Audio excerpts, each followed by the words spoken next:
ঠিক আছে, আপনাদের যে কারণে আজকে আমরা ডেকেছি সেটা হলো যে কালকে আমাদের সিঙ্গুর থানায় রাত্রি 9:30 নাগাদ এক ভদ্রমহিলা, তার নাম হচ্ছে শাহানারা বেগম, তিনি থাকেন হচ্ছে আমাদের কামারকুণ্ডু হোসেনপুরে।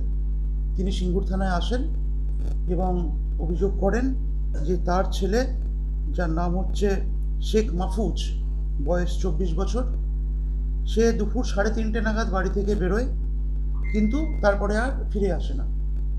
এবং রাত্রি 8:30 নাগাদ ওর মা, অর্থাৎ অভিযোগকারিণী যিনি আছেন শাহানারা বেগম, ওনার কাছে একটি নাম্বার থেকে ফোন আসে এবং 8 লক্ষ টাকার দাবি করা হয় মুক্তিপণ হিসাবে, এবং তার ছেলেকে তারা আটকে রেখেছে এবং টাকা না দিলে তার ক্ষতি করে দেবে, এরকম একটি ফোন আসে। এবং সেই ফোন পেয়েই তিনি থানায় এসে অভিযোগ জানান। এবং এই অভিযোগটা পাওয়ার সাথে সাথে আমরা সিঙ্গুর থানা একটি কেস রুজু করি, যার নাম্বার হচ্ছে 303/25, ডেট হচ্ছে 12/6/2025, আন্ডার সেকশন 137(2)/140(2) BNS।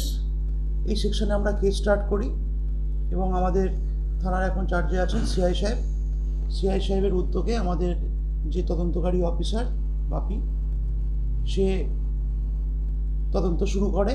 আমাদের এসওজি সেল এবং হরিপাল থানা এবং ডিএসপি, ডিএনটি, সিআই সাহেব সবার তত্ত্বাবধানে আমরা যে ফোন নাম্বারটা থেকে ফোন আসে সেই ফোন নাম্বারটা আমরা কাজ ট্রেস করতে শুরু করি, কোথায় আছে। আমাদের এসওজি সেলও আমাদের হেল্প করার পরে আমরা এই টিম বিভিন্ন জায়গায় খোঁজাখুঁজির পরে আমরা হরিপাল থানায় পৌঁছই এবং সেখানে একটি জায়গা, তার নাম হচ্ছে কামরাজপুর, সেই গ্রামের করকপাড় এলাকা থেকে একটি ফাঁকা চাষের জমি থেকে এই যে ভিকটিম আছে তাকে আমরা উদ্ধার করি এবং তার সঙ্গে তাকে যারা অপহরণ করেছিল তাদের মধ্যে 4 জনকে আমরা অ্যারেস্ট করেছি, যাদের নাম হচ্ছে শেখ শরীফ, শেখ নেইম, শেখ জাহাঙ্গীর এবং শেখ হালিম।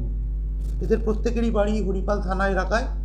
তো এই 4 জনকে আমরা অ্যারেস্ট করেছি এবং তার সঙ্গে যে আমাদের ভিকটিম ছিল তাকে আমরা উদ্ধার করি সুস্থ অবস্থায়। এবং আজকে আমরা যে 4 জনকে ধরেছিলাম তাকে আমরা কোর্টে ফরওয়ার্ড করেছিলাম এবং আমরা 5 দিন রিমান্ডে পেয়েছি।